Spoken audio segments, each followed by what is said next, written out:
வணக்கம் நண்பர்களே. தமிழ்நாட்டில் என்னதாயா நடக்குது அப்படின்னு எல்லாருமே சிந்திக்கிற அளவுக்கு சூழ்நிலை ஓடிட்டு இருக்கு. இந்த தேர்தலை பொறுத்தவரையிலும் தனி பெரும்பான்மையாக உருவெடுத்துள்ள ஒரு கட்சி ஆட்சி அமைக்க முடியாத ஒரு சூழ்நிலை இழுபறியாக நடந்துட்டு இருக்கு. இந்த சூழ்நிலையில் இரு பெரும் துருவங்கள் சேர்ந்து இப்போ ஆட்சி அமைக்க போகிறதுக்கான சூழ்நிலை உருவாகிட்டு இருக்கு அப்படின்னு சொல்லி செய்திகள் உருவாகிட்டு இருக்கு. ஒரு பாட்டு லைன் இருக்கு, டிஎம்கே நீயா நான் ஏடிஎம்கே நானா நான் கோட்டையில நம்ம வீட்டை போடு அப்படின்னு ஒரு பாட்டு வரும். இதே தான் காலங்காலமா இதே தான் நடக்கணுமா? மக்கள் கொஞ்சம் சிந்திச்சு பாருங்க. கிட்டத்தட்ட 30-40 வருஷமா மாற்றி மாற்றி அவங்களே ஆட்சிக்கு வந்துட்டாங்க. ஒரு புது மாற்றம் வந்தாதான் என்ன நடக்க போகுது அப்படிங்கிறது தெரியும்.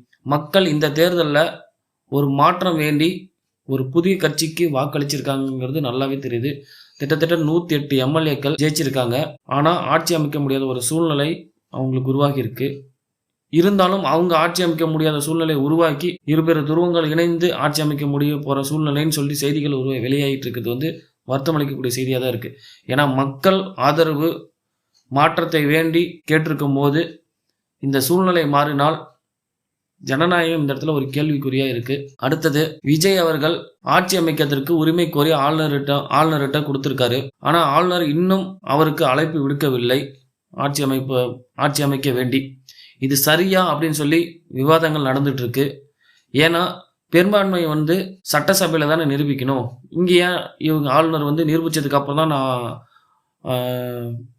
ஆட்சி அமைக்கிறதுக்கு அழைப்பேன் அப்படின்னு சொல்லி ஆளுநர் ஏன் சொல்லணும் அப்படின்னு சொல்லி கேட்டுட்டு இருக்காங்க. அப்படி இல்லை, ஆளுநர் நினைச்சாருங்கிறத விட சட்டப்படி பெரும்பான்மை இருக்கும் பட்சத்தில் தான் அவர் ஆட்சி அமைக்கிறதுக்கு அழைப்பு விடுக்கிறதுக்கு அவருக்கு சட்டப்படி உரிமை உண்டு. இல்லைன்னா அவர் ஆட்சி அமைக்க அழைப்பு விடுக்கணுங்கிற அவசியம் ஆளுநருக்கு கிடையாது. அது சட்டப்படியான ஒரு உண்மைதான். ஒரு வழக்கை, அதாவது எஸ்ஆர் பொம்மை வழக்குன்னு சொல்றாங்க, அந்த வழக்கை மீன் பண்ணி தான் நிறைய விவாதங்கள் ஓடிட்டு இருக்கு. என்னன்னா ஆளுநர் இப்படி செய்யறது தப்பு. அவர் அழைப்பு விடுத்துட்டு அவங்க சட்டசபையில் அவங்களுடைய பெரும்பான்மையை காட்ட சொல்லி தான் ஆளுநர் சொல்லணும் அப்படின்னு சொல்லியிருக்காங்க.